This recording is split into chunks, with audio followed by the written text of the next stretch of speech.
Hello and welcome to another Star Wars canon lore video, and today we are looking at the officers of the First Order. All of the information for today's video comes from both the Star Wars visual guide for The Force Awakens and my kind of knowledge of how Star Wars ranking and Star Wars military structures generally work. I'm going to put a link down in the description to somewhere where you can actually buy that book, and if you do, it will help me out because I get a little bit of what you spend. Anyway, let's get right into it with the first two ranks in the First Order, Squad Leader and Sergeant. Now, how they kind of separate ranks in the First Order military hierarchy is not really clear to me, but these two positions seem to be for non-commissioned officers. And at this point, I think it would also probably be helpful to look at how the First Order distinguishes between different personnel of different ranks. Unlike the Imperials and the Rebel Alliance, who used typically a rank plaque on the front of their uniforms, the First Order instead wear their rank insignias on the left sleeve of their uniform, and this is supposed to, of course, invoke Nazi imagery, as with much of what the First Order does.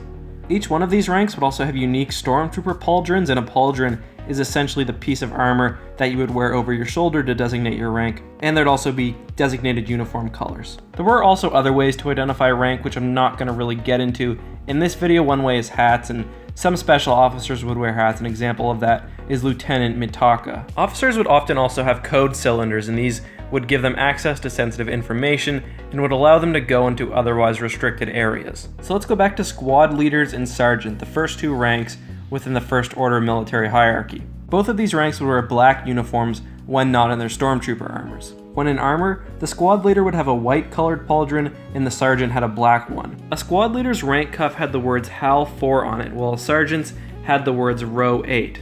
And these were both famous squads within the old Galactic Empire. And this is kind of a theme throughout First Order ranks. They draw from old Imperial legends, old Imperial stories, and old Imperial heroes. It is kind of unclear to me how the power of a squad leader and a sergeant would have differed, although I guess a squad leader would probably have control over a few people, while a sergeant would have had control over a few different squad leaders or perhaps a larger group of people. However, I think it's pretty likely that neither the squad leader or the sergeant was making high-level, tactical decisions.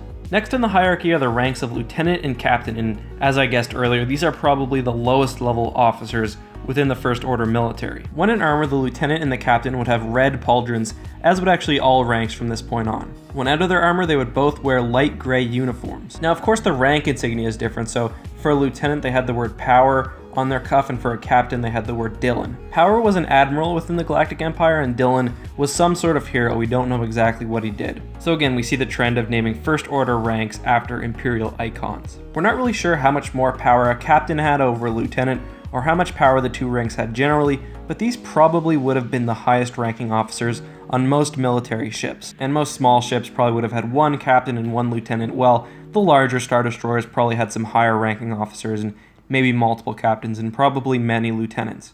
These ranks would most likely see some action on the battlefield too, and certainly a captain, I think, would be expected to lead large groups of people. I do just want to turn to Captain Phasma for a second, because despite what the name suggests, she's not actually a captain. And we actually see her making important strategic decisions with Kylo Ren and General Hux, and this is what the visual dictionary says about her role. Although her position could easily afford her a war room away from the battlefield, Phasma insists on seeing combat operations finished, so she's clearly some sort of general or other high-ranking officer. Let's move on to the higher ranks of Major and Colonel. Both of these positions would wear teal uniforms, and of course, as with all officers, as I previously mentioned, if in stormtrooper armor, would have the red shoulder. The Major's rank insignia had Tarkin on it, and I think we all know who Tarkin is. He was extremely powerful within the Empire. He was a Grand Moff, and he was a governor of an entire sector and all of the Outer Rim.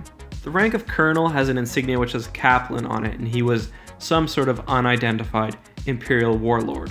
Again, what exactly these two positions would do is kind of hard to say, but most likely a Colonel, and typically this is the case in the Star Wars universe, would be more concerned about general military operations rather than the goings-on of a single battle or a single base.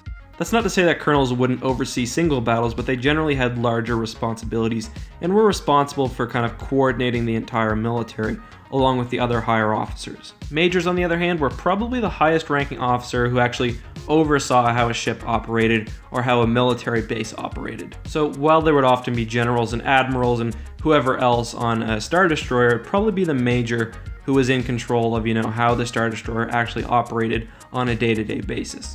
That being said, majors probably did contribute to overall military strategy as well. There was one major mentioned actually in the X-Wing miniatures game named Major Stridon, and he had his own command shuttle, so that kind of indicates that he was a pretty important person. Above these two ranks are the highest of the standard military ranks, and that's General and Admiral. These two officers wore gray uniforms, and instead of having the Arabesh rank insignias like all the lower positions, they just had two lines going across their arm. An Admiral has two black lines outlined in red, while a General has two black lines outlined in blue. Generals and admirals were responsible for overseeing the military on its highest levels, with admirals probably being more concerned with how the fleet would operate. There are most likely sub-ranks within the general and admiral positions, so look for example at General Hux. He makes grand, strategic decisions and is part of the First Order High Command. And I mean, presumably not every First Order general or admiral has the same amount of power that he does. Now, above all else in the First Order was Supreme Leader Snoke, and I mean, just look at his name, Supreme Leader. He clearly has control over everything that the First Order does, and this would include military operations and general military strategy. He's obviously got no rank insignia, and his uniform seems to be a bathrobe, so there's not a whole lot that we can take from his appearances so far. But anyway, I really hope you guys enjoyed this video. Let me know what you think of it down in the comments. My question for today is this: you have to make a rank insignia for Supreme Leader Snoke. You know, it would be one of a kind, obviously. What do you make it? Do you make it an armband, kind of like the First Order uses? And if so, what do you have it say? And if not, how exactly would you make it so it looks badass enough for Snoke? Anyways guys, thank you once again for watching, and of course, may the Force be with you.